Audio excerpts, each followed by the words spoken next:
This just makes me sad, man.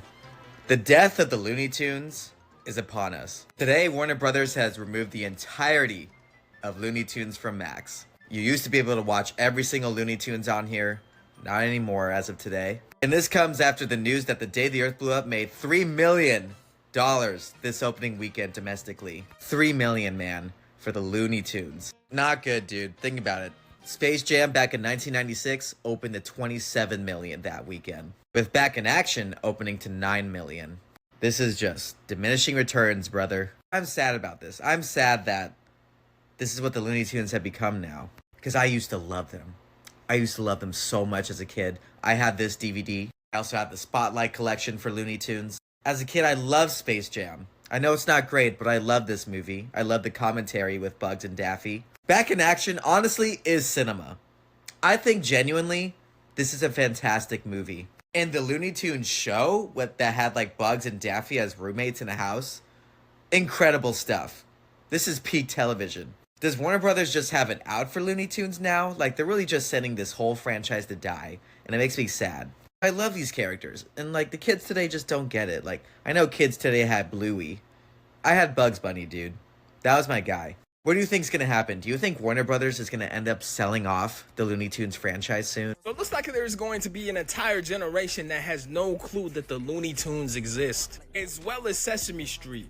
Obviously, currently, there's a lot of children's content on HBO Max. Recently, they just released a Looney Tunes movie starring Daffy Duck and Porky Pig. But none of this stuff was actually promoted because I think they're trying to shelve and get rid of Looney Tunes as a whole. I think the worst thing that happened to children's TV is a lot of the shows that we grew up with, they're being privatized. I mean, we have to remember Cookie Monster, Elmo, these were characters that were supposed to be accessible to basically everyone. But with streaming taking over households, it's a little bit sad that these characters are being put in the back burner. Millennials and early Gen Z grew up with Space Jam. We grew up on syndicated television. We grew up watching some of the best TV peak, some of the best animation ever to exist. And now it feels like a lot of that stuff isn't being prioritized because they're mostly trying to focus on adult content. Like, look at me in the eye and tell me a John Cena Looney Tunes movie would not go hard. Yeah, David Zaslav literally threw this in the trash. I don't know what plan Warner Bros. Has. I'm not sure if they're gonna license a lot of this content. But the death of children's TV is imminent, and it's really sad.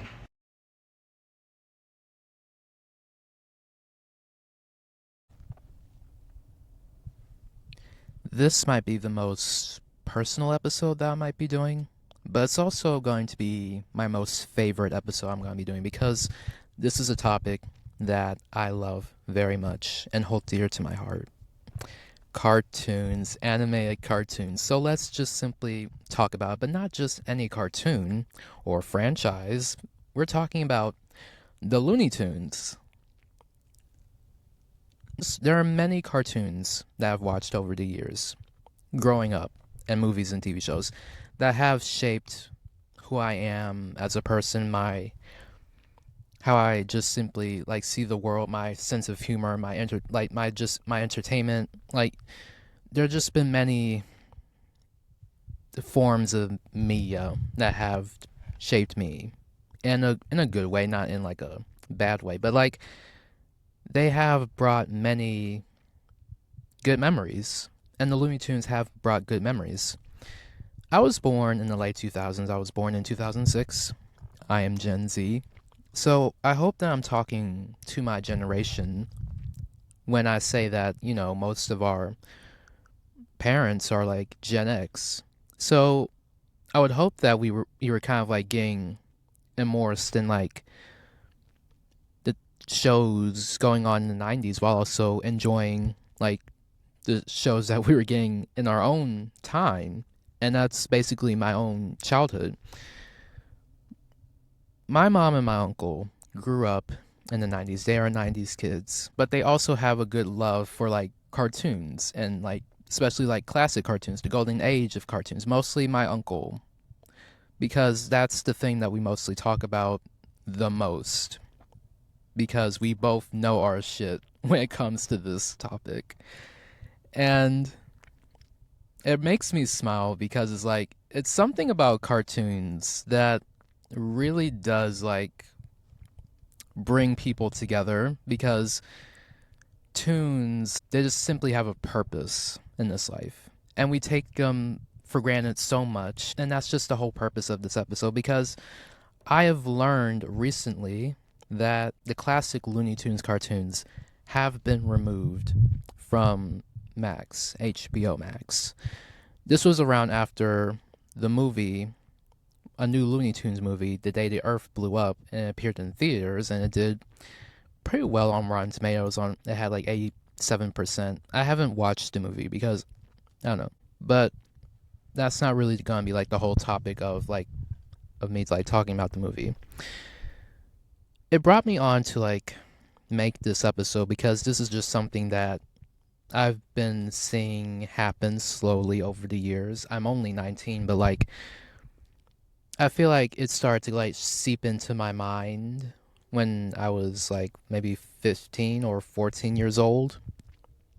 And I didn't really want to believe it because I just love the Looney Tunes so much, because I just felt like they would still persevere. I still do think that, but I really did feel like they wouldn't really be continuing to have these types of problems. And that problem is struggling for relevancy in this day and age. The Looney Tunes have been making us laugh since April 19th, 1930. And these characters have such a rich history and have been a part of American pop culture for almost 100 years, like over 90 years. One of the biggest things is that comes to mind is like boosting war morale in the 40s when World War II was going on. And Bugs Bunny was doing that Any Bonds Today song. Like, I remember, like, I saw a clip about it. I saw a clip on YouTube with him, like, singing Any Bonds Today. Any Bonds Today. It was a catchy song, a little problematic towards the end, but, like, it was a catchy song. And many of its cartoons, like, remain iconic masterpieces of animation, even though, again, like I said, some of them are a huge product of its time, and we're going to be getting more into it later on, because it plays a part into the reason why it's struggling for relevancy. But this franchise gave the Warner Brothers Studios money.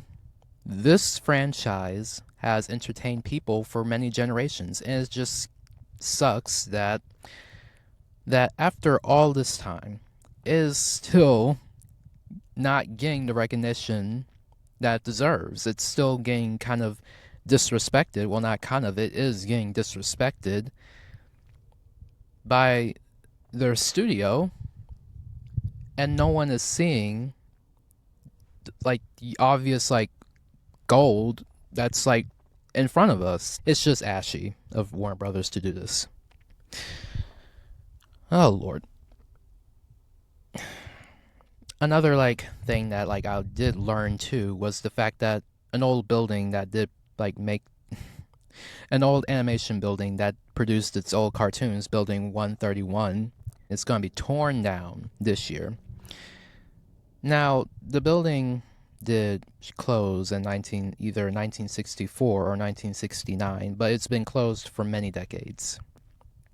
And the demolition for this building has been in the works for 6 years, and this year they're finally going to go through with it, because they're going to be like building like another like base camp for like the many HBO shows that are going to be shooting on the Warner Brothers lot. They could have just simply like find somewhere else to like build that little base camp. Like, I feel like they could have just found somewhere else, because that building does have a lot of history. It feels very disrespectful to like literally everyone, because the hard work that literally everyone did at Warner Brothers Animation to literally create all those Looney Tunes cartoons, because there are a lot of classic Looney Tunes cartoons. These two factors, the deleting the cartoons off of HBO Max, the tearing down of that building, it feels like a huge insult to every single animator and the voice actors who worked on those cartoons. Because no one is going to be able to like see much of those classic cartoons beyond just YouTube. And not all of them were on YouTube. Only a few of them were on YouTube before HBO Max appeared. I know this because I did watch a few of the Looney Tunes cartoons on YouTube, but not every single one of them. Because not all of the Looney Tune cartoons are on YouTube. At best, there's at best I feel like it's like 100 or like 50. But like, even then, it's not really all of them. So they won't be able to like see all that history, all that entertainment. Because so many people did work on those cartoons, and 3 directors that I'm thinking about right now is Chuck Jones, Bob Clampett, Frizz Freeling. I hope I said that name right. Those are the 3 directors that do come to mind that have directed and helped create those cartoons, and other animators who should be credited who worked on those cartoons. And especially no one will get to see the brilliance of my personal hero, Mel Blanc, the man of 1,000 voices, who voiced almost all of the Looney Tunes. And it wasn't just him that voiced the Looney Tunes, it was Arthur Q. Bryan, the original voice of Elmer Fudd, June Foray, who voiced Granny, and the Witch. There's not a whole lot of female characters in the Looney Tunes, but those three voice actors were the main voices for those cartoons. And everyone really just worked so hard on those cartoons. Everyone did. It was a team effort. No new generation will be able to understand the rich history. I don't know, they'll just won't be able to understand now. They just won't. Back to my point, they really did have been struggling for relevancy for a while. And a lot of it has to do with the fact that it was the transition to television.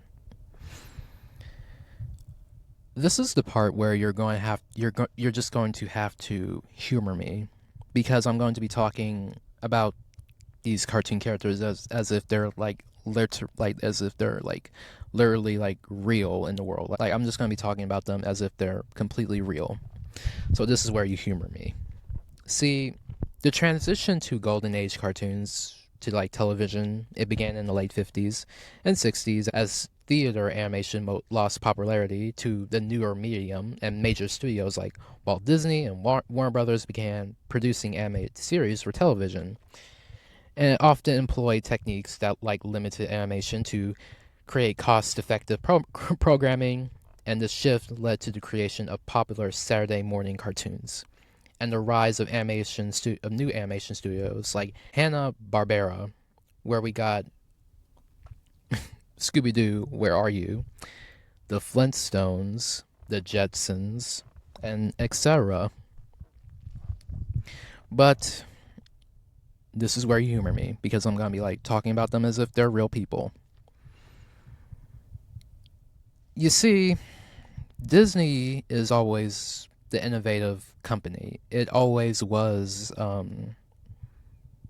Walt Disney always was 3 steps ahead. It was always a constant rivalry with Disney and other animation studios to always be on top, to always have the audience's attention. And yes, it's just simply business. When you're in businesses like TV, animation, YouTube, whatever creative field, when you're taking it more seriously, you do want as much eyes and ears as possible to your work. You do. And sometimes it's going to become a a competition to like see who's going to be on top. It's just going to be like a dick measuring contest. It's like which cartoons are going to be better. But Disney, being the ever so innovative process that it is, like it was always 3 steps ahead as the other studios. So the transition to television, it was kind of almost seamless for Disney. There might have been some bumps along the edges, but like it wasn't that as like an awkward shift to this new phase of like television. I like to think of this shift from like theater to television for the Toons as like their own personal Great Depression. I say this because let's think of it like this.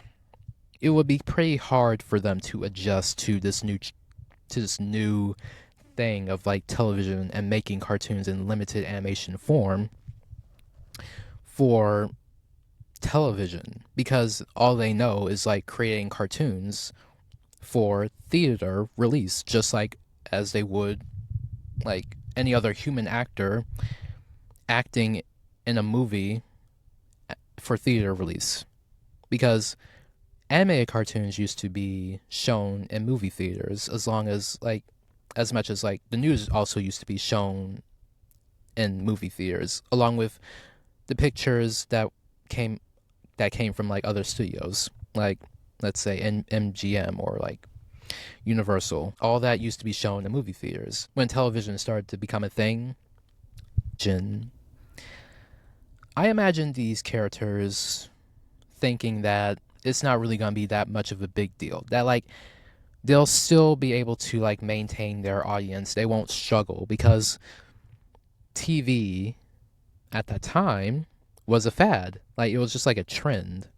Like they weren't really like going to be taking it that seriously to heart, because like when new things come around, sometimes we do think it's just simply newfangled nonsense, to be honest. Because TV at that time, most people thought it was just simply a trend. Like it won't really like last that long. It's not like radio or like movie theaters. Like people are gonna like, people might just get tired of it. But like obviously people did not get tired of it. And what you know, Disney is far ahead and the Looney Tunes kind of like lagged behind. So, but even though they were kind of like lagging behind, that didn't mean like they did not like produce anything for them to like appear on television. They did have shows to at least like broaden their audiences a little bit more.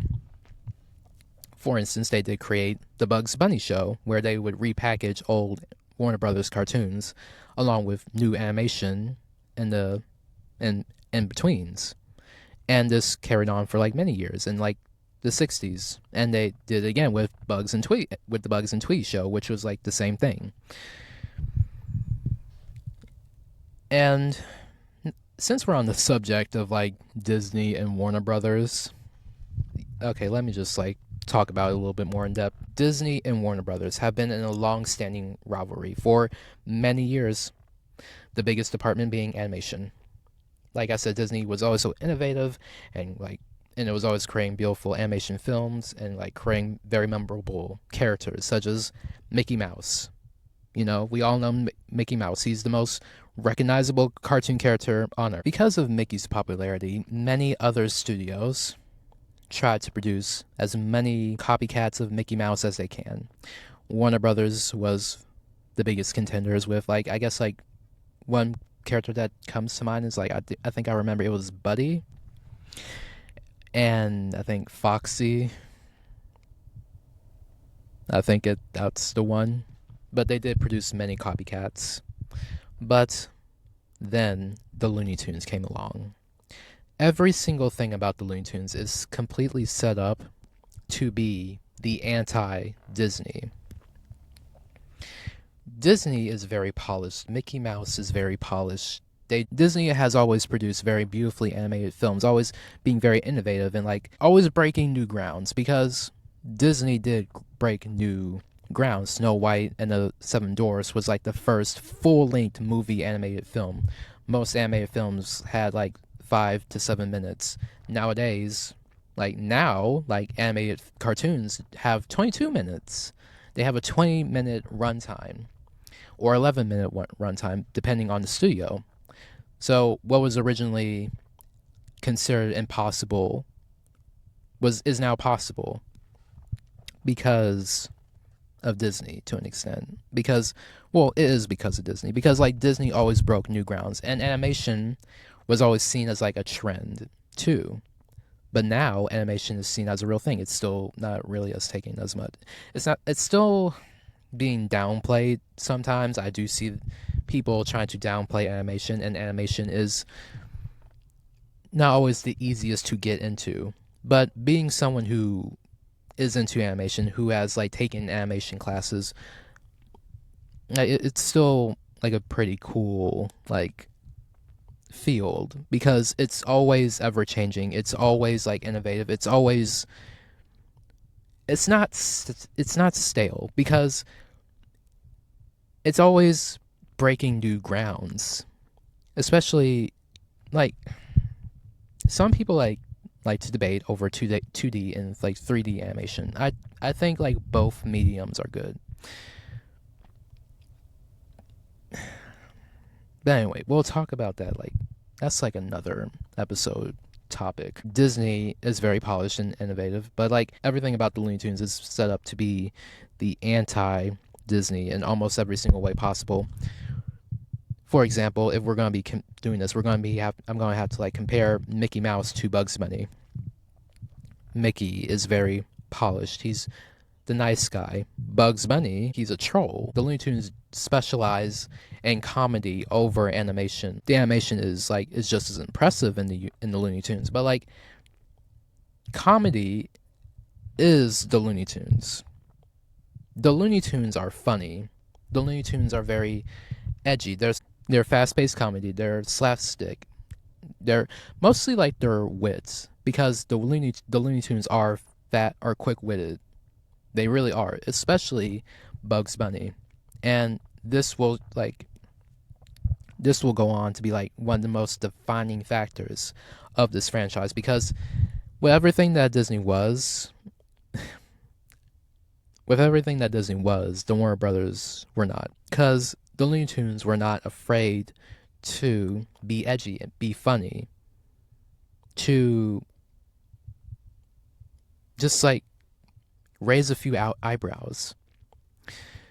You never would see Mickey Mouse doing drag. That's Bugs Bunny's thing. Bugs Bunny became like a whole like drag icon with him constantly dressing up as women to trick hunters and just his enemies. And this might be seen as like a problem with like the cross-dressing thing, but like I think it's not that much of a problem because of how it was treated. When Bugs was in drag, he wasn't presented as very ugly. He wasn't presented as a way. It wasn't really like to completely humiliate his opponents. It was just simply to like throw them off. That's just how I'm looking at it. Bugs was presented as very desirable when he was in drag. The confidence, the overall like buffoonery like these men will go over to impress the character that Bugs has dressed up as. It was pretty good. Like it wasn't that demeaning to people. It wasn't like I didn't see it as very demeaning. Like it would be the context, like on the surface it would be seen as problematic to just simply be dressing up. I don't know. It would be seen as problematic, but like the context of it and how it was treated, I think it was pretty good. I mean, like Disney is very accommodating to conservatives. Disney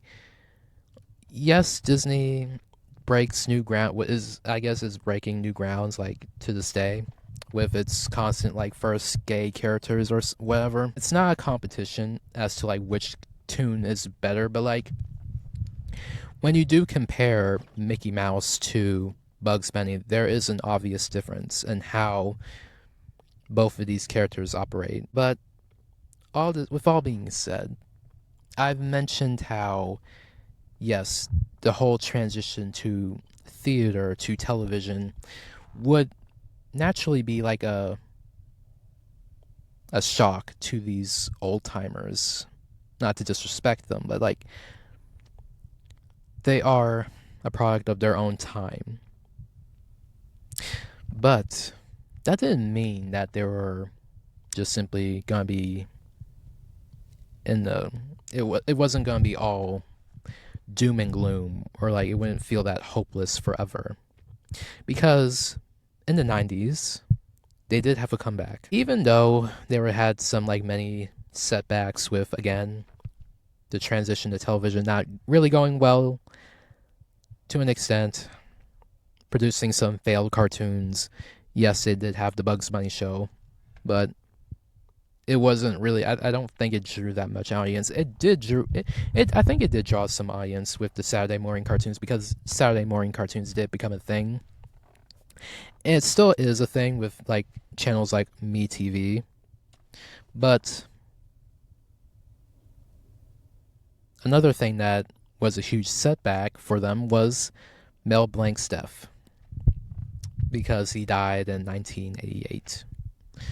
And this man did voice almost all of the Looney Tunes. So like now their future was looking a little bit bleak for a minute, because like who was going to be doing the voices now? They're speechless, and it feels like only one man could do it all, and that was Mel Blanc. Because who was going to be, like, no one knew at the time. But fortunately, there have been some voice actors who did try to channel the Looney Tunes to the best of their abilities. And one of those voice actors who I think, like one of the voice actors that I think do at least a good job of like maintaining the essence of the Looney Tunes have been Jeff Bergman, Joe Lasky, Bob Bergman. I can't think of any other names. Those are the actors that come to mind. And Jeff Bergman and Joe Lasky definitely have done a good job, because they both have voiced Bugs and Daffy. And I think they preserved that memory well enough to at least get them through the 90s, to let them have the comeback that they did need at the time. Because like, as much as people were watching the Bugs Bunny show, people were kind of forgetting the Looney Tunes. So the 90s came at a good time for them to have that comeback.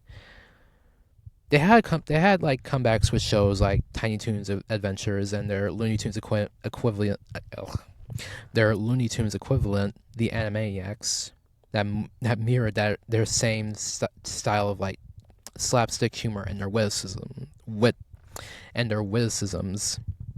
And they also had other films that they had released in films, like Box Office Bunny, Carrot Blanca, a parody of Casablanca, and Attack of the Aliens. I think that was a short that they did too.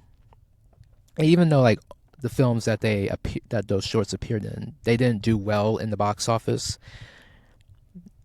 there was like they're just back on screen again. People were seeing them on screen again. Their biggest comeback came in Space Jam, when they appeared with Michael Jordan, and the storyline was basically focused on him saving the Looney Tunes from aliens, like enslaving them through a basketball game. Because in the movie, Michael Jordan retired from basketball and to like play baseball, and it's not going well. So these aliens called the Dorks, I think that's their name, or I think it was Moron Mountain. I think I don't know, like it was either like the aliens' names were either like Dork or Morons. So they needed some new attractions. So their boss told them to like get the Looney Tunes. So so they were trying to like enslave the Looney Tunes, like work as like theme park attractions, and they need Michael Jordan to save them, because they challenged them to a basketball game, and they stole like the other famous basketball players' like skills, and now they turn into monstars. If you get it, you get it. That's like the point of that's kind of like the point of the movie. But like the movie did pretty well. They did well with like advertisement, but like needless to say, the '90s was like a huge comeback, and the Looney Tunes were back in people's screens, and people were like loving them still. This kind of like transitioned into my timeline, like the 2000s and the 2010s. The Looney Tunes tried to still hold on to relevance in the new millennium, and they did that with varying results. Some good, some bad, and then there's just some that are just like for a moment there in the 2000s, they were on a high through their popularity in the 90s. They were on a high, and they did continue to have some small success. They continued the success from the Space Jam movie with the movie Looney Tunes Back in Action, which I have watched. I do remember watching that the most growing up. I'm a lover for hybrid animation. It amazes me the most, but like that is another episode topic. But anyway, Looney Tunes Back in Action was a pretty interesting concept of like it was like I watched it like the other day for nostalgic reasons, and I think it was a pretty good movie, all things considered. And it was starring Brendan Fraser. I think it was like Julia and then Steve Martin. The movie mostly centers around like Daffy getting fired from Warner Brothers, and him and Brendan Fraser's character are trying to like save Brendan Fraser's dad because his dad is a spy. And then Bugs and Julia tag along, and then they try to like stop Steve Martin's character from like getting the blue monkey to like turn everybody on Earth into monkeys. A very loony plot, which is very on brand because they are the Looney Tunes. But even though like it did well with critics to an extent, it still bombed in the box office, and it still made Warner Brothers not want to like create movies for theatrical release related to the Looney Tunes because of that box office bomb with Back in Action. Even though like the movies they were releasing were bombing in the box office, like the Looney Tunes did have some success in the 2000s with straight to DVD movies like Bah Humdug, like a whole like rendition of like The Christmas Carol with Daffy being like in a leading role and Bugs Bunny being like in a supporting role. And they had like TV shows in the 2000s, shows like Duck Dodgers based on like the 1953 cartoon Duck Dodgers in the 24th and a half century. And it was basically just starring Daffy, Porky Pig, and Marvin the Martian, as like Daffy plays like Duck Dodgers, as Daffy Duck plays Duck Dodgers, like a superhero or like a space hero. I've watched it in the past. I haven't watched it like religiously, but like it wasn't bad actually. Like I don't think the show was bad, but like it lasted for 3 seasons. Like it was good enough to last for like three seasons. It lasted from 2003 to 2005. And then like another attempt, it was like a mixed attempt for relevancy in the 2000s, was a show called Lunatics Unleashed, where descendants of the Looney Tunes had superpowers in Acme Metropolis. I've heard of the show over the years, and yesterday actually I gave it a try. Like I watched a few minutes of the show, and I mean it's okay. It's not bad, but I don't know, I just wasn't really vibing with it that much of it because like it was obvious, like it was, I feel like they were obviously trying to like ride on the success of like other superhero movies. I feel like that's what Warner Brothers was trying to do because like they have like successful superhero movies, And I feel like they were trying to ride off of the success of like the Justice League animated series, and it was also giving Teen Titans, because like Teen Titans was airing in like was airing in 2003, and it ended in 2005 too. So I feel like it was a mixture of both. I feel like that's basically what Lunatics was unleashed. It was Justice League and Teen Titans mixed together in like Looney Tune format, basically, because it had descendants of like Bugs Bunny, Daffy Duck, Coyote and the Roadrunner, Lola, Bunny, and then the Tasmanian Devil. But they just gave them different names. And they're similar personality traits, so basically all that jazz. But like it wasn't like a bad show. I don't know. I just wasn't really vibing with Lunatics Unleashed. But maybe I just need to like watch it again.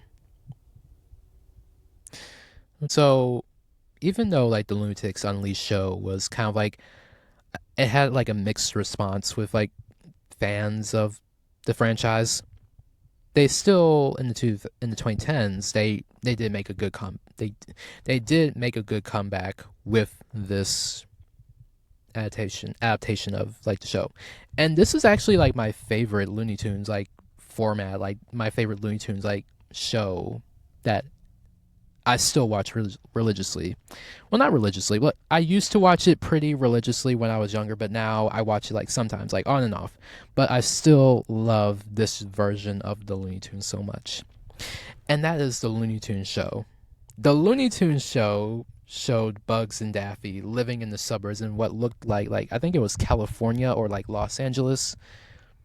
But I liked how like they made them roommates. I liked how we got to see as if they were like they had like as it was like if we were like seeing their personal lives. It was like it felt like something that they were trying to do with like the Muppets at Disney. The Looney Tunes show did draw in a good new audience because they did transition to Cartoon Network, and that's what the Looney Tunes show did air on. I don't remember watching it while it was like actively like airing on TV, but I do remember mostly watching clips or like watching full episodes on YouTube. And now it's on YouTube, and I have bought both seasons like 4 years ago, like in 2021, so I can like watch the show again because I was like missing the show so much. And like all like the old channels I was like watching the episodes on were like gone at this point, and they still are gone at this point. But like I was watching, I don't know, I just like watching the show so much. I mostly liked how they added in all of the Looney Tune characters as to like have their own personal lives, and how they did blend in like the old classic Looney Tunes elements into the show. Like let's say like one of the things that I did like the most was like the Merry Melodies. Like I remember like a song Giant Robot Love, and like in the song We Are in Love by like Lola Bunny. I do like this version of Lola Bunny. It's a very like,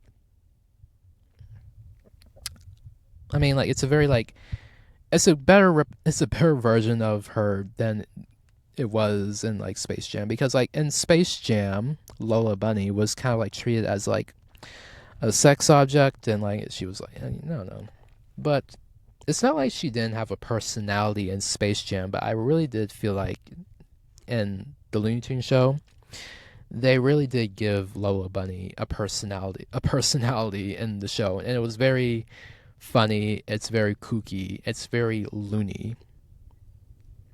And Kristen Wiig, who voiced Lola Bunny, did a great job at voicing Lola and just like capturing all of her like quirkiness, and how she and Bugs do make a very interesting couple.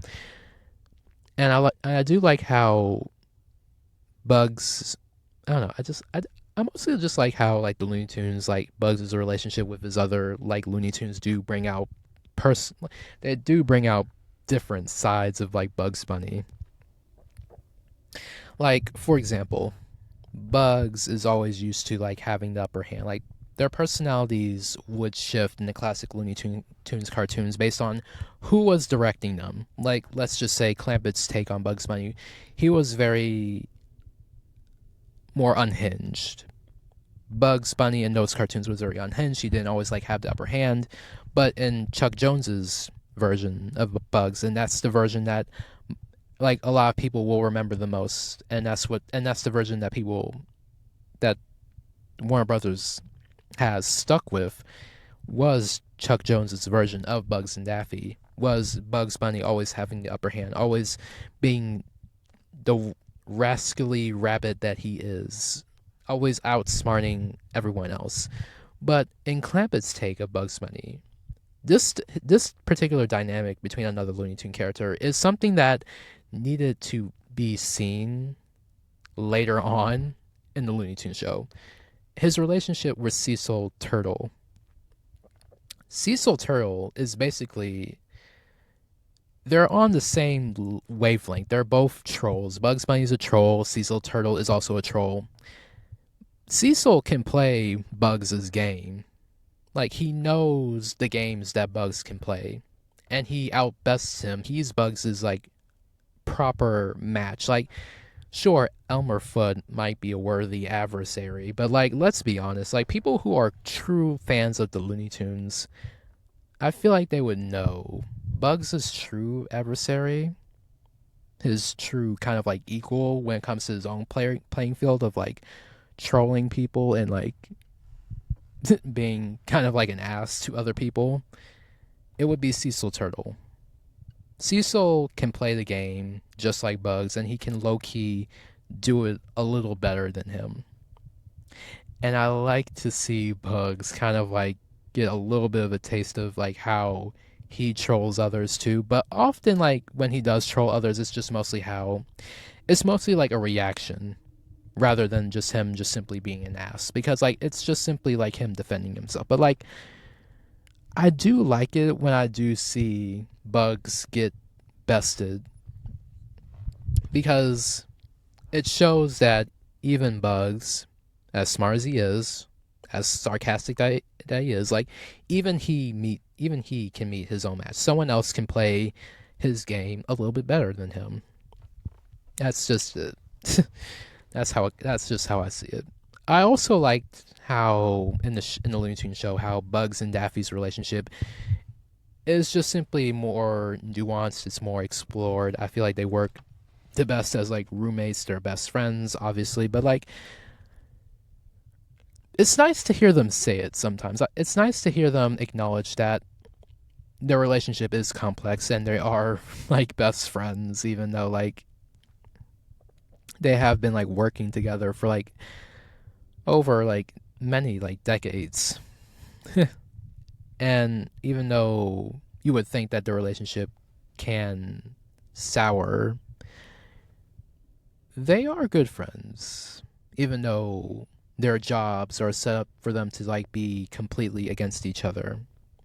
And I do like that Bugs and Daffy in the show are genuinely best friends and the occasional like enemies, which keeps in mind of the constant like push and pull, or like the constant like rivalry within these characters, because that's what Bugs and Daffy are. They are best friends, and they are the occasional rivals, but they are mostly best friends. And like best friends, they do like to, start some shit with each other. I like how they just, I don't know, their humor meshes, like they just mesh well. Their humor is golden. Like their dynamic, like the dynamic in repertoire and like the repertoire between these two is something of animation classic, because Bugs and Daffy's dynamic is just something that, think of like Abbott and Lou Costello. You might not know who Abbott and Lou Costello is, but like Abbott and Lou Costello, they are a comedy duo, and they would constantly like try to like confuse their words and misunderstandings, and it would like get a laugh at the same time. But like, think of it like that. And I think that's how like Rabbit Season and Duck Season was formed from, but it's kind of different, but like, it's like that.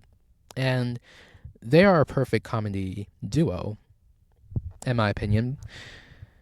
And their dynamic is something of animation history to study because there's just something about these two that they should both be equal stars in the Warner Brothers fame because they both contributed huge amounts to the Warner Brothers success. And they are both as equal faces of like the Looney Tunes in general.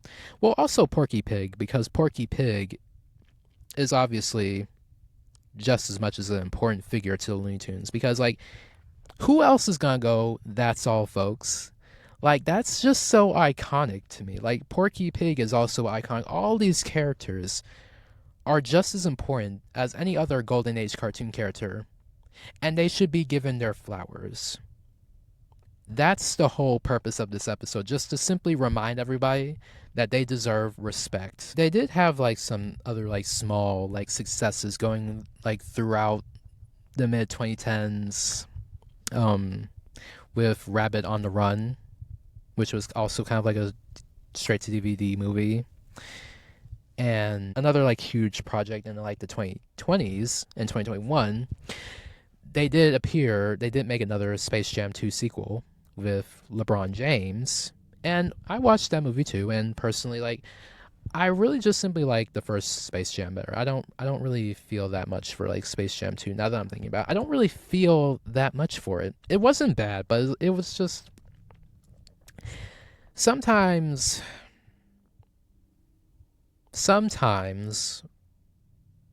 there shouldn't be even though Space Jam 2 probably had like a mixed response to an extent. They were working on some other projects, and this is another form of like low-key disrespect because they were working on a musical. I remember this news because I'm subscribed to a channel who gives updates on like animated cartoons, and y'all like subscribe to like I think it was like Dave Lee like Wade, I think that's his name. I think that's the channel's name. But like he was mostly like giving updates on this movie. And I do remember him talking about this, but like Warner Brothers was going to be making like a whole musical about Bugs Bunny and his leaving of the spotlight. It was called Bye Bye Bunny, a Looney Tunes musical. And it was going to be like the first Looney Tunes musical. The storyline was going to be after starring in a long-running Broadway smash production, Bugs Bunny decides it's time to live life as a regular rabbit. But as Daffy Duck attempts to step into the lead role, he is kidnapped by an obsessive fan. And that storyline did seem kind of like loony enough for the Looney Tunes. It still never really like went completely like well into production.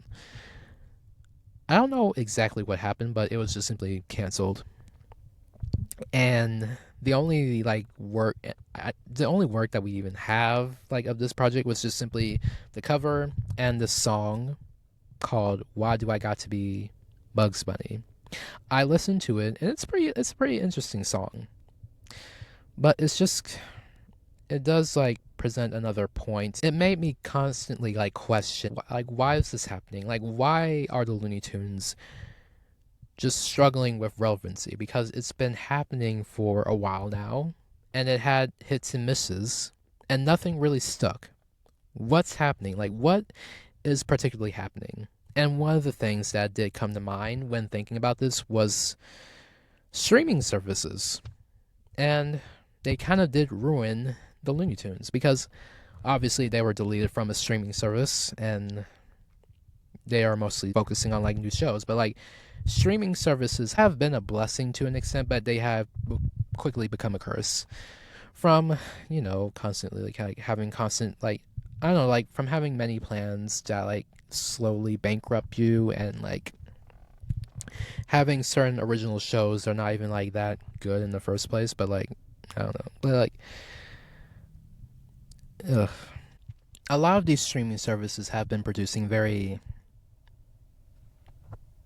I'm gonna like be nice when I say this, like it's sort of like it like they kind of do have like they do have good shows, good original shows, but like sometimes they do have some half-baked shows. Like the most I'm thinking about is Disney Plus. Like with all the Disney content that we love.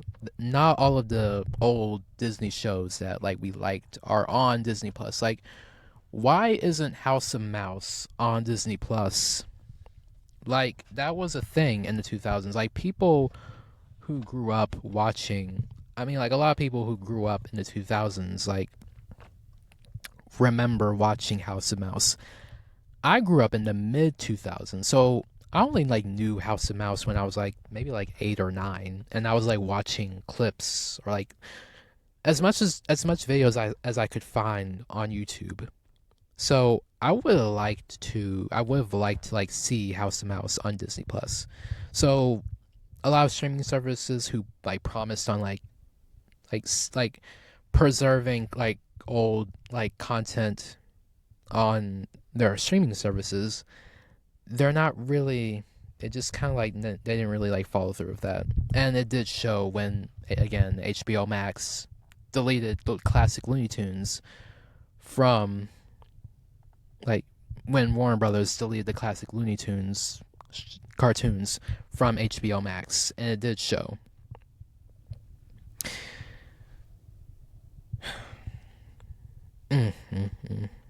It did kind of show. But another reason I'm thinking about is why the Looney Tunes is kind of like struggling with relevance, and I mentioned this earlier, how they are a product of their time. And it's the fact that some of their characters were kind of like faced with like cancel culture and political correctness of their characters.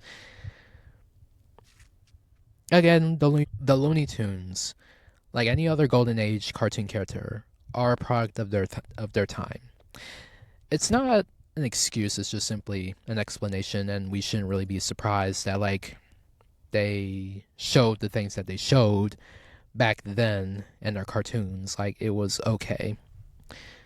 It wasn't okay, and a lot of it was due to like ignorance to the topic, and sometimes it was like normalizing these things. But like,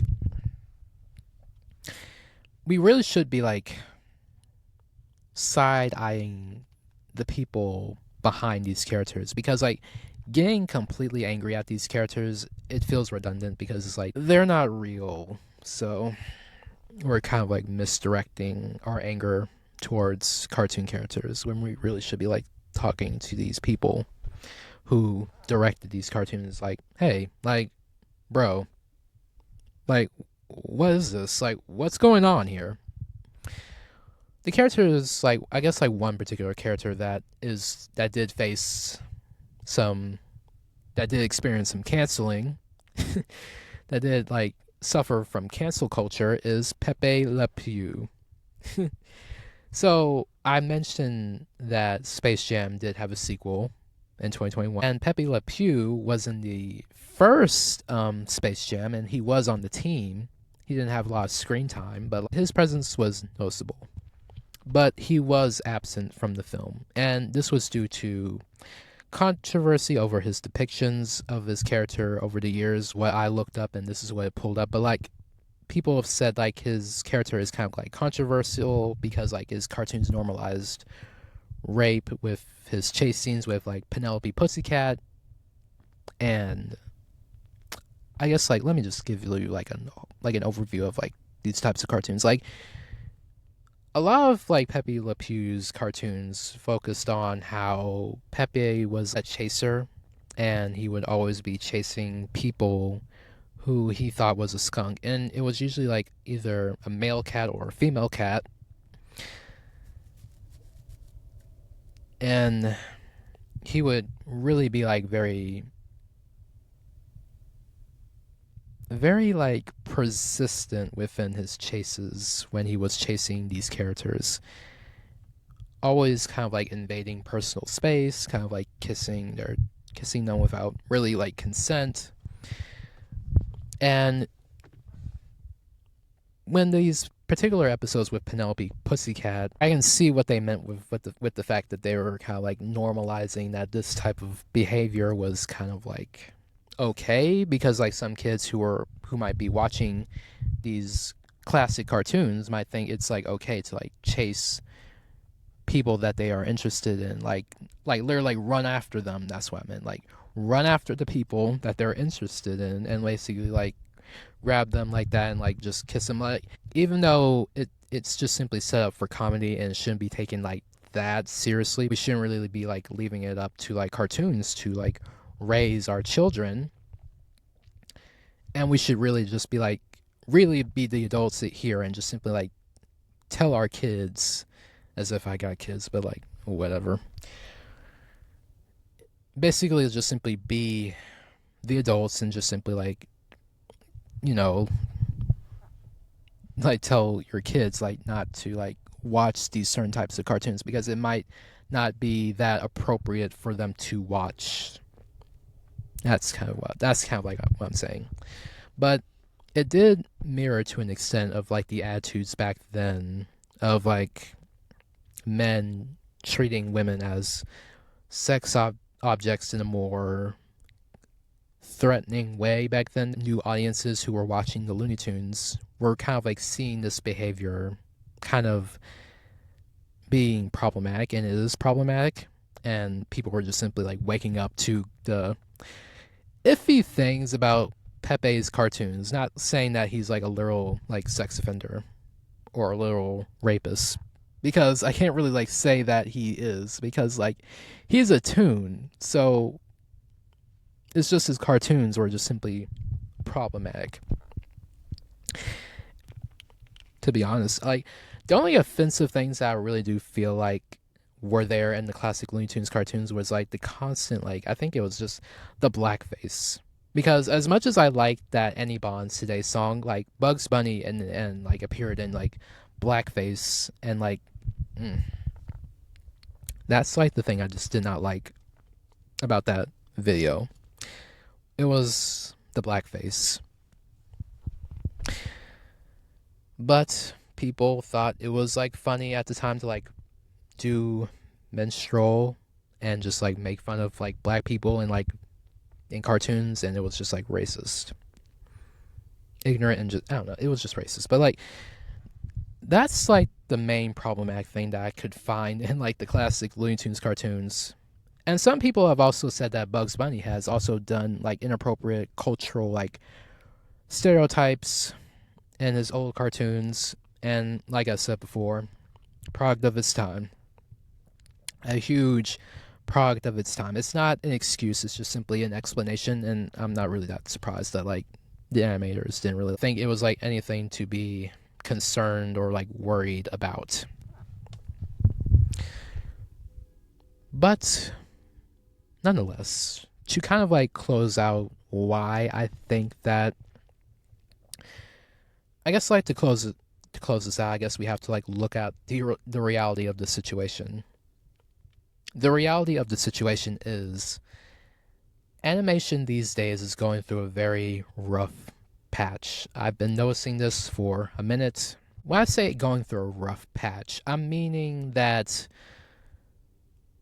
not all of the cartoon characters that we loved growing up might not get that same love with new generations. If some of you guys played the game Epic Mickey, you might know what I'm talking about, but like again, this is where you humor me again, because I'm going to be talking about these characters as if like they're real people.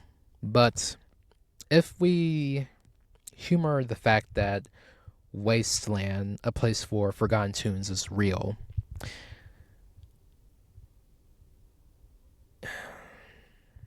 it might be a possibility that somewhere in the future, maybe not today, and definitely not tomorrow, but someday in the future, the Looney Tunes might end up in Wasteland. They will be forgotten. And some of the old classic cartoon characters, like older than them, have already been forgotten by the general public. Like Felix the Cat is almost kind of like forgotten. Like not a lot of people remember Felix the Cat. Like no one my age will know Felix the Cat, obviously. But like my parents might remember Felix the Cat. I definitely know that my Nana loved Felix the Cat.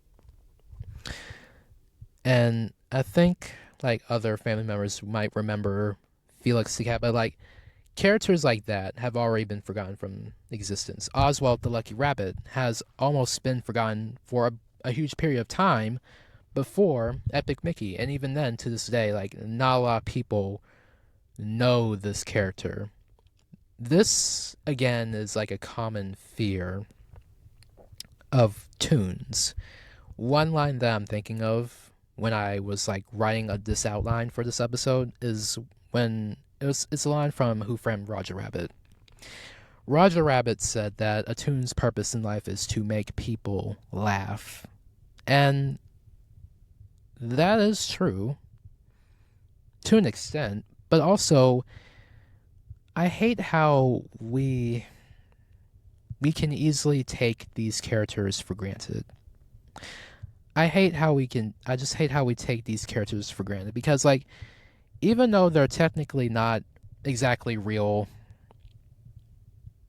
they're still real because they have produced many good memories for us.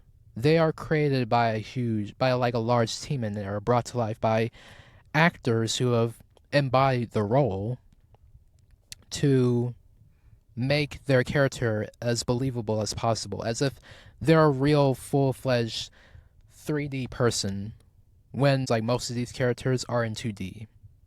And that's an amazing feat. So I feel like we should be sympathizing with the struggle of them not being able to like stay relevant, because with the new mediums of like animation coming to the forefront, with indie animation being more prevalent and like rising, while studio animation is kind of like it's barely hanging on by a thread. It is kind of like concerning, like where would these characters end up in like 2090?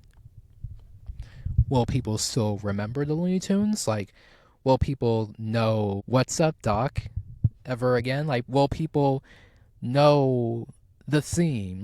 Like, will these new generations of people remember the Looney Tunes? Will their memories still be kept alive, or will they just be slowly fading out? And the reality of the situation is, like, the Looney Tunes are cartoon characters of a bygone era, and there's only so much room for like golden age cartoon characters to still have the public's attention. And that is like a sad reality to me, because like they all should deserve their flowers. They all should be deserving of like the respect and the admiration of like everyone around the world, because like I hate that people kind of like downplay the impact that cartoon characters like have on the world, because like cartoon characters have like continued to entertain us for many years. They have continued to entertain many generations of people. Animation is like the greatest invention. Like it's one of the like best inventions like ever.